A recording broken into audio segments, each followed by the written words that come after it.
जय हिंद प्यारे बच्चों। ओम गुरुकुल एकेडमी में आप सभी का स्वागत है बच्चों। आज जो लेसन है स्टेटमेंट और आर्गूमेंट, इस लेसन पे प्यारे बच्चों मेहनत करो। जैसे आपका एग्ज़ाम लगे हुए हैं सारे, और जो सिविल का एग्ज़ाम देंगे तो उसमें ये आपका लेसन आर्गूमेंट के कम से कम 5 से 7 या 9 क्वेश्चन तक आता है और तार्किक पूछा जाता है। स्टेटमेंट आर्गूमेंट बहुत आता है, हर एग्ज़ाम में आता है। एक आध क्वेश्चन तो आपका हर एग्ज़ाम में बना ही बना है, तो आप इस पे मेहनत करेंगे प्यारे बच्चों। देखो, नीचे दिए गए प्रत्येक प्रश्न में से एक कथन और उनसे नीचे 2 तर्क दिए गए। तर्क के आधार पर बताइए कौन सा तर्क ठोस है, यानी हमें ठोस बताना है। इसके प्यारे बच्चों पॉइंट ऑफ व्यू अगर देखें तो यहाँ साफ साफ है स्टेटमेंट एंड आर्गूमेंट। ध्यान देंगे ये 2 टाइप का होता है। एक तो हमारे पास बोला जाता है प्रबल, जिसको इंग्लिश में स्ट्रांग बोलेंगे। एक बोला जाता है निर्बल, जिसको हम वीक बोलेंगे। स्ट्रांग के भी पॉइंट होते हैं आपके पास कि सार्वभौमिक सत्यता,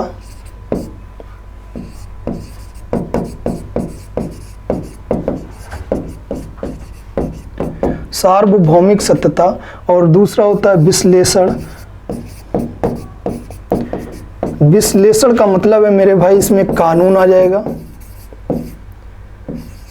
कानून आ जाएगा, एक्ट आ जाते हैं, आईपीसी आ जाते हैं, धाराएं आ जाते हैं। और तीसरा जो पॉइंट है वो अनुभव का है, यानी एक्सपीरियंस। इसको बोलेंगे यूनिवर्सल ट्रूथ एनालिसिस एक्सपीरियंस।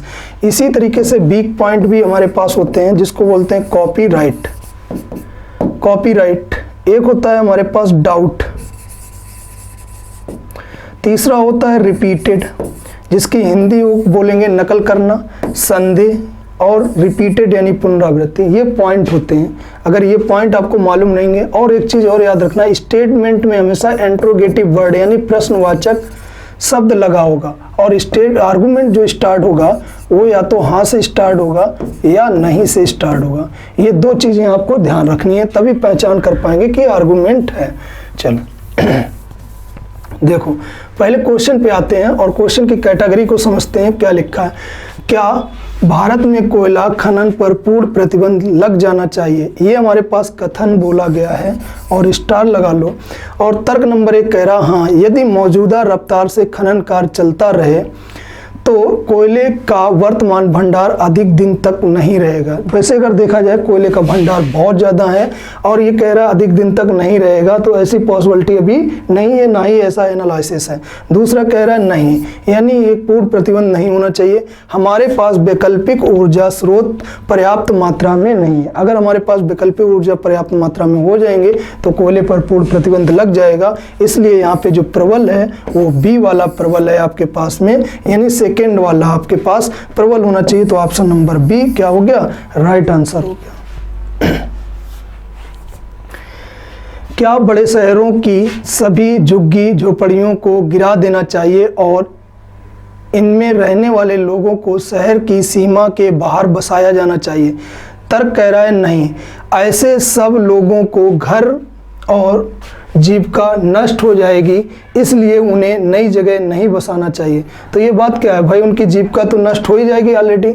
दूसरा कह रहा है हाँ, बड़े शहरों को विकासात्मक गतिविधियों को चलाने के लिए बहुत ज़्यादा जगह की ज़रूरत है, इसीलिए इन्हें झोपड़ियों पट्टियों को हटा देना चाहिए।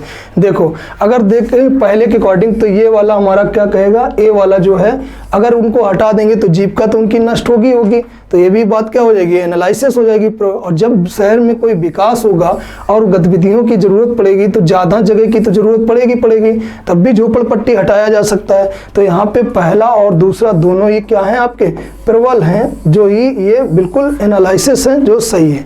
सी ऑप्शन आपको चुनना होगा। बोलो इतना याद रहेगा प्यारे बच्चों। चलो बात करते हैं अगले क्वेश्चन पे। कथन है, क्या भारत में महाविद्यालयों के विद्यालयों की तरह यूनिफॉर्म होनी चाहिए? अच्छा, जो यूनिफॉर्म हो वो सेम यूनिफॉर्म होनी चाहिए। तर्क कह रहा हाँ, इससे विद्यालयों का परिवेश सुधर जाएगा, क्योंकि सभी विद्यार्थियों के परिधान सब ढंग से पहने होंगे। देखो, सब ढंग से तो पहने होंगे। अच्छा, दूसरा कह रहा नहीं, महाविद्यालयों की विद्यार्थियों को अनुशासनबद्ध नहीं किया जाना चाहिए और उन्हें मनपसंद कपड़े पहनकर कॉलेज आने की छूट होनी चाहिए। देखो हमें यूनिफॉर्म की तरीके से इन्होंने सिर्फ स्टेटमेंट में कहा है और यहाँ कह रहे हैं मनपसंद कपड़े पहन के आना चाहिए। तो ये बात क्या हो जाएगी आपके लिए, ठोस नहीं होगी और विद्यार्थियों का परिवेश में सुधार आएगा। जो महाविद्यालयों के परिवेश में सुधार तो जरूर आएगा, लेकिन उसमें ये नहीं कह सकते हैं कि सभी विद्यार्थी परिवेश के अंदर ही आते हों। तो इसलिए इसका सिर्फ बी चुनेंगे, क्योंकि बी वाला आपके पास ऑप्शन बनेगा, प्रबल कहलाएगा ऑप्शन नंबर बी। क्या तेल कंपनियों को पेट्रोलियम उत्पादों का मूल्य बाजार की परिस्थितियों के आधार पर तय करने की अनुमति देनी चाहिए? तर्क न कह रहा है हाँ, यही एकमात्र। और मेरे प्यारे बच्चों, जब भी आप तर्क पढ़ रहे हो, तर्क में अगर कहीं पे भी एकमात्र तरीका लिखा मिल जाए, क्या लिखा मिल जाए, एकमात्र तरीका, ये शब्द अगर लिखा मिल जाए तो समझ लेना यहाँ पे हमें इसको गलत ही करना है, पूरा नहीं पढ़ना है। तो ये वाली बात क्या हो जाएगी, गलत। नहीं, इससे आम लोगों को बहुत कठिनाइयाँ होंगी, क्योंकि इस अनुमति से आवश्यक वस्तुओं को खुदरा कीमतों पर अतिरिक्त बोझ देना होगा। तो यहाँ पे ऑप्शन चुनेंगे आप क्या, बी। केवल दो प्रबल बात कह रहा है। क्या मृत्युदंड भारत में पूरी तरह समाप्त कर देना चाहिए? कथन हमारे पास है, क्या मृत्युदंड भारत में पूरी तरह समाप्त कर देना चाहिए? तर्क कह रहा हाँ, यूरोपीय संघ के सभी देशों, देखो यूरोपीय संघ के सभी देशों ने क्या किया है हमें कोई मतलब नहीं, हमारी सिर्फ बात किसकी थी, भारत की बात थी। तो यहाँ पे ये वाला क्या हो जाएगा, गलत।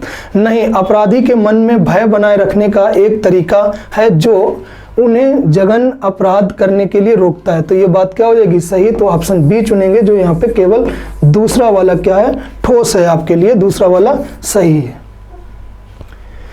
क्या 18 वर्ष से कम उम्र के लोगों को सेना में भर्ती करना चाहिए? तर्क कह रहा है नहीं, 18 वर्ष से कम उम्र के लोग उस तरह का भार उठाने के लिए मानसिक एवं शारीरिक रूप से तैयार नहीं रहते हैं। तो ये बात क्या है, सही। अगर 18 वर्ष से कम के लोग अगर भर्ती हो जाएंगे तो वो मानसिक रूप से, शारीरिक रूप से तैयार नहीं होंगे। हाँ, ऐसे सैनिकों को तैयार करने में मदद करेगा जो लंबे समय तक देश की सेवा करेंगे। तो यहाँ ऐसी कोई सेवा करने की बात नहीं थी। तो केवल आपका एक प्रबल है, तो ऑप्शन चुनेंगे एक, केवल एक यहाँ पे आपका क्या है, ठोस है प्यारे बच्चों, तर्क। क्या तंबाकू बनाने वाली कंपनियों द्वारा प्रतिनिधित्व प्रचार पर रोक लगा देना चाहिए? यानी जो प्रचार हो रहा है उन पर रोक लगना चाहिए। तर्क कह रहा हाँ, यही एकमात्र तरीका है। तो बात क्या हो गई, गलत हो गई। नहीं, ये कंपनियां इन प्रचारों को तैयार करने में काफ़ी खर्च करती हैं, इसलिए इन पर रोक लगानी चाहिए। ये बात क्या हो गई, प्रबल। कोई भी प्रचार और प्रसार हो रहा होगा तो उस पर बहुत सारा पैसा लगता है, तो वो बात, पैसा जब लगेगा तो उतनी ही महंगाई भी तो बढ़ेगी। तो यहाँ पे ऑप्शन नंबर बी चुनेंगे, केवल दो हमारे पास क्या है, प्रबल है। क्या निजी क्षेत्रों में भी कमजोर वर्गों के लिए आरक्षण को बढ़ावा देना चाहिए? यानी जो प्राइवेट हो या निजी सेक्टर हो, उसमें भी आरक्षण, कमजोर वर्ग के लोगों को आरक्षण को बढ़ावा देना चाहिए। तर्क कह रहे हैं नहीं, निजी क्षेत्र का प्रबंधन इस प्रश्न पर तैयार नहीं होगा। यानी निजी क्षेत्र का प्रबंधन इस पर तैयार नहीं होगा। तर्क दूसरा कह रहा है हाँ, यह कमजोर वर्गों की आर्थिक स्थिति में काफ़ी हद तक सुधार लाएगा। तो ये बात क्या है, आर्थिक स्थिति में बिल्कुल क्या करेगा, सुधार लाएगा। तो ऑप्शन क्या कहलाएगा, बी आपका क्या हो जाएगा, ठोस हो जाएगा। जब आरक्षण मिलेगा किसी भी चीज़ में तो ऑप्शन नंबर आपके पास क्या आ जाएगा, बी, दूसरा वाला प्रबल होगा। चलो, क्या कम उम्र के युवाओं द्वारा की जाने वाली शराब से जुड़ी दुर्घटनाओं के लिए, कैसी शराब से जुड़ी दुर्घटनाएं, दुर्घटना शब्द दिया गया, के लिए शराब कंपनियों को जिम्मेदार ठहराना चाहिए? तर्क कह रहा है हाँ, वे शराब पीने के परिणामों का विज्ञापन नहीं देते हैं। शराब पीने के परिणामों का विज्ञापन कोई नहीं देगा, परिणाम नहीं बताया जा सकता है। कोई भी अल्कोहल हो, कोई भी नशा हो, उसका परिणाम नहीं आप प्रचार कर सकते हैं कि परिणाम अच्छा होगा या बुरा होगा। दूसरा कह रहा नहीं, जाली पहचान पत्र और लाइसेंस आसानी से मिल जाते हैं, जिससे युवाओं को शराब मिल जाती है। तो ये बात क्या है, एनालिसिस है। तो आपका केवल दूसरा वाला क्या है, प्रबल है प्यारे बच्चों। पहला प्रबल नहीं था, क्योंकि कोई भी शराब कंपनियां प्रचार, परिणामों का प्रचार नहीं करेगी, परिणाम अच्छा होगा या परिणाम बुरा होगा। बेटा सब लोग वीडियो को लाइक करो, शेयर करो, ज़्यादा से ज़्यादा वीडियो को शेयर किया करो, जिससे आपके सारे भाई बहन जो तैयारी कर रहे हैं एसएससी की, वो सब लेसन को देखें और सारे वीडियो को देखा करो प्यारे बच्चों। चलो, क्या यह सुनिश्चित करने के लिए कानून होना चाहिए कि बच्चे बूढ़े माता पिता को गुजारा भत्ता दें? अच्छा, ये एक सुनिश्चित करने के लिए कानून होना चाहिए कि बच्चे जो हैं अपने बूढ़े माता पिता को गुजारा भत्ता दें। ये तर्क है, कथन है। तर्क कह रहा हाँ, बूढ़े माता पिता की उनके नज़दीकी परिवार द्वारा उपेक्षा और दुर्व्यवहार की समस्या का परिणाम बढ़ रहा है।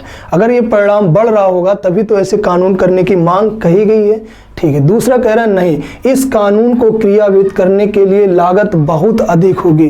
कोई लागत बहुत अधिक नहीं होगी, लागत की बात इसमें नहीं है, लेकिन हाँ, दुर्व्यवहार अच्छा होना चाहिए और उनके माता पिता को भत्ता, बच्चे जो है माता पिता, बूढ़े माता पिता को भत्ता देने के लिए एक गुजारा होना चाहिए। तो यहाँ पे केवल क्या है, दूसरा, पहला वाला मेरा क्या है, ठोस है। ए ऑप्शन आपका चुनना पड़ेगा। और अधिक खर्च नहीं होगा कानून बनने में इसमें, तो ये बात गलत है। दिए गए प्रत्येक प्रश्न में एक कथन और उससे नीचे दिए गए 2 तर्क हैं। कथन के आधार पर बताइए कि कौन सा तर्क प्रबल है। देखो, तर्क प्रबल ही हमको बताना है। और कहा गया है, क्या भारत में कृषि में कीटनाशक दवाइयों के प्रयोग पर रोक लगानी चाहिए? यानी जो भारत में किसान है, खेती करते हैं, उनमें जो कीटनाशक दवाइयों का उपयोग किया जाता है उस पर पूर्ण प्रतिबंध होना चाहिए। अच्छा, तर्क कह रहा है हाँ, क्योंकि यह पर्यावरण को दूषित करता है तथा परिस्थिति के लिए घातक सिद्ध होगा। देखो, पर्यावरण को तो दूषित नहीं करता है। अगर पर्यावरण को दूषित करेगा तो हमारा पर्यावरण ही बिगड़ जाएगा, और कोई भी कीटनाशक दवा होगी जब बिगड़ेगा तो पारिस्थितिक तो घातक सिद्ध हो ही जाएगी। दूसरा कह रहा है नहीं, इसके बिना फसल नष्ट हो जाएगी। बिल्कुल है, अगर कोई भी किसान दवा नहीं डालेगा तो वो फसल क्या हो जाएगी, नष्ट हो जाएगी, और खाद्य उत्पादनों में कमी के कारण खाद्य पदार्थों में बहुत कमी हो जाएगी। तो यहाँ पे ये वाला क्या है, प्रबल है हमारे पास। तो ऑप्शन चुनेंगे, केवल 2 तर्क ठोस है। देखो, पर्यावरण अगर दूषित होगा तो उससे हानियां तो बहुत होंगी, लेकिन जब हानियां बहुत होंगी, फसल ही नहीं होगी तो खाएगा इंसान क्या। चलो, क्या केंद्र में मिलीजुली सरकार में कई राजनीतिक पार्टियों पर रोक होनी चाहिए? केंद्र में जो मिलीजुली सरकार है उन पर राजनीतिक पार्टियों में रोक होनी चाहिए। अच्छा, ये कह रहा, तर्क कह रहा है हाँ, यही एक तरीका है जिससे मिलीजुली सरकार स्थिर रह सकेगी। यानी मिलीजुली सरकार क्या रह सकेगी, स्थिर रह सकेगी। अच्छा, दूसरा कह रहा है नहीं, क्योंकि यह सांसदीय प्रजातंत्र के सिद्धांत के विरुद्ध है। ये सांसदीय प्रजातंत्र के सिद्धांत के विरुद्ध है। देखो, यही एक तरीका है जिससे मिलीजुली सरकार स्थिर रह सकेगी। तो ये भी बात क्या है, स्थिर रह सकेगी। और नहीं, क्योंकि ये सांस्कृतिक प्रजातंत्र के सिद्धांत के विरुद्ध है। विरुद्ध भी है और आपके पास क्या है, ये मिलीजुली सरकार भी स्थिर रह सकती है। तो आप ऑप्शन चुनेंगे सी। 1 और 2 दोनों ही क्या है, ठोस हैं आपके पास, क्योंकि ये दोनों ही बातें आपको ठोस की ओर ले जा रही हैं। गंभीर बीमारी का पता लगाने के लिए क्या विवाह से पहले विवाह करने वाले दोनों व्यक्तियों के पैथोलॉजिकल परीक्षण अनिवार्य किए जाने चाहिए? चल, तर्क कह रहा है हाँ, इससे घातक बीमारियों का फैलाव बहुत कम होगा। जब परीक्षण किसी भी चीज़ का हो जाएगा या जांच किसी भी चीज़ की हो जाएगी तो उससे बीमारी क्या होगी, नहीं होगी। दूसरा कह रहे हैं नहीं, किसी भी व्यक्ति को किसी अन्य व्यक्ति को पैथोलॉजिकल परीक्षण के लिए मजबूर करने का अधिकार नहीं है। ये बात क्या है, बिल्कुल सही है।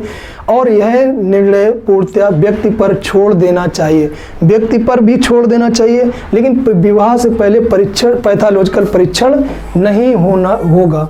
क्यों नहीं होगा, क्योंकि ऑटोमेटिक विवाह टूटते रहते हैं। ये आपका यहाँ पे सामाजिक रहेगा। तो यहाँ पे ये जरूरी है कि हाँ, बीमारियों का तो बहुत कम फैलाव होगा, बीमारी ही पता लग जाएगी तो वो फैलाव नहीं होगा। तो केवल क्या कहेगा, एक ठोस कहेगा। केवल एक हमारे पास क्या रहेगा, ठोस। देखो, क्या देश के सभी प्राथमिक स्कूलों में अंग्रेजी भाषा का पेपर अनिवार्य होना चाहिए?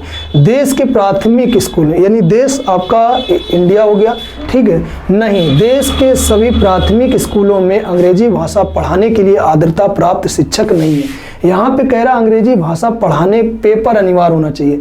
यहाँ पे कह रहा है कि आर्द्रता प्राप्त शिक्षक नहीं है। शिक्षक की कोई भी बात वहाँ पे नहीं है। नहीं, छोटे बच्चों को इतनी कम उम्र में विदेशी भाषा पढ़ने का भार नहीं डालना चाहिए, भार पढ़ना चाहिए, भाषा को जानने के लिए भार पढ़ना चाहिए। तो ये भी यहाँ पे क्या हो गया, गलत। तो यहाँ पे दोनों ही क्या हो गए, गलत। ना तो एक सही है और ना ही दूसरा ही कथन तर्क प्रबल है, दोनों ही क्या हो गए, गलत हो गए। क्या चुनाव के समय उठने वाली अफवाहों पर रोक लगा देनी चाहिए? देखो, जो भी हमारे गांव में चुनाव हो, या आपका जिला स्तर का हो, या स्टेट स्तर का हो, या विधानसभा या लोकसभा, किसी भी चीज़ का अगर चुनाव होता है तो उन पर पूर्णतः रोक जरूर लगनी चाहिए प्यारे बच्चों। क्या चुनाव के समय उठने वाली अफवाहों पर रोक लगा देनी चाहिए? तर्क कह रहा हाँ, अधिकांश जनता समझदार नहीं है, अतः वह अफवाहों से प्रभावित हो जाती है और उन्हीं के बहकावे में वोट डाल देती है। जनता समझदार नहीं है, ये बिल्कुल बात सही है, और वो अफवाहों से तो प्रभावित होती है, बहकावे में वोट भी डाल देती है। तो ये भी बात क्या हो गई, सही हो गई, तर्क सही हो गया। हाँ, ऐसी अफवाहें विश्वसनीय नहीं होती हैं, बिल्कुल विश्वसनीय नहीं होती हैं। जैसे कोई बोल दे फला इंसान कपड़ा बांट रहा है, तोड़ियां बांट रहा है, सोना बांट रहा है, जेवर बांट रहा है, पैसा बांट रहा है, या सीधा बोल दे कि वो इंसान चुनाव नहीं लड़ रहा है, तो ये भी विश्वास नहीं होगा। अतः सही चुनाव के लिए उन पर रोक लगानी चाहिए, बिल्कुल ही बात क्या है, सही है। तो दोनों ही प्रबल आपके पास ठोस होने चाहिए, पहला और दूसरा दोनों ही प्रबल क्या है, ठोस है प्यारे बच्चों। चलो बात करते हैं अगले क्वेश्चन पे। क्या सभी थर्मल पावर जनरेशन प्रोडक्ट 10 वर्ष की अवधि में बंद करने चाहिए? ये हमारे पास कथन है। और देखो, कथन में हमने साफ साफ बताया, कथन में हमेशा क्या, क्यों, कब, कैसे जरूर लगा मिलेगा। ये तर्क और कथन की पहचान है, और तर्क जब स्टार्ट होगा तो वो हाँ या नहीं से स्टार्ट होगा। नहीं, ये थर्मल पावर जनरेशन प्रोडक्ट वातावरण को दूषित करते हैं और धीरे धीरे बंद करने चाहिए। ये भी बात क्या है, धीरे धीरे बंद करने चाहिए। अच्छा, दूसरा कह रहे हैं नहीं, भारत के पास ऐसे अन्य साधन नहीं हैं जो आवश्यकता के अनुसार बिजली की कमी को पूरा कर सकें तथा इन्हें भविष्य में इसी प्रकार चालू रखना चाहिए। तो यहाँ पे ये बात क्या है, धीरे धीरे बंद करने चाहिए। तो दोनों ही बात क्या हो गई, यहाँ पे सही हो गई, दोनों ही ठोस हैं आपके।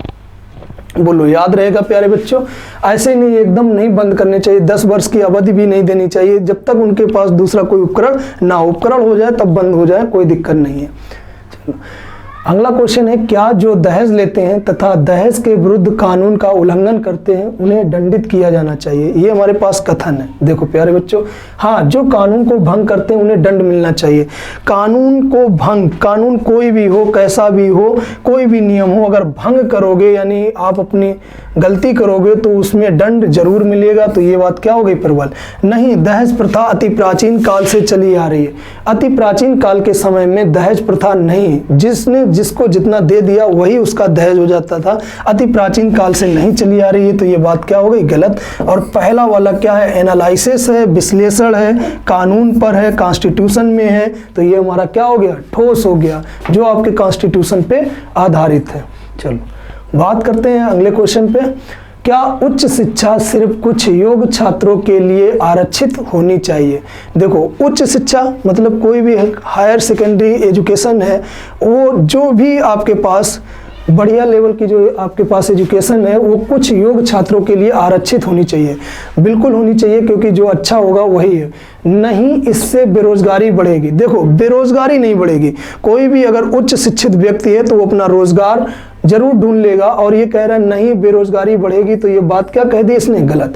हाँ, इससे उच्च शिक्षा में बर्बादी से बचत होगी, इससे बिल्कुल सही है, उच्च शिक्षा में बर्बादी से क्या होगी, बचत होगी। एक बिल्कुल अच्छा पढ़ने वाला हो, एक बिल्कुल कमजोर हो, और उसको अगर कहा जाए कि आप इस लेवल की तैयारी करो और बेचारा ना कर पाए तो उसका पैसा भी खराब जाएगा, समय भी खराब जाएगी और शिक्षा में भी बर्बादी होगी। जो जिस लेवल का होगा उस लेवल की अगर उसको शिक्षा मिलती है तो वो बहुत जल्दी ही सक्सेस होता है। चलो बोलो प्यारे बच्चों, ये आपको स्टेटमेंट और आर्गुमेंट कुछ समझ में आया? वीडियो को लाइक और शेयर करो सारे बच्चों, एक बार नहीं 2 बार वीडियो को देखो। इस लेसन से आपका एसएससी में या अदर स्टेट एग्जामों में 1 से 2 क्वेश्चन आपका बनता है। और मिलेंगे नेक्स्ट क्लास में। जय हिंद।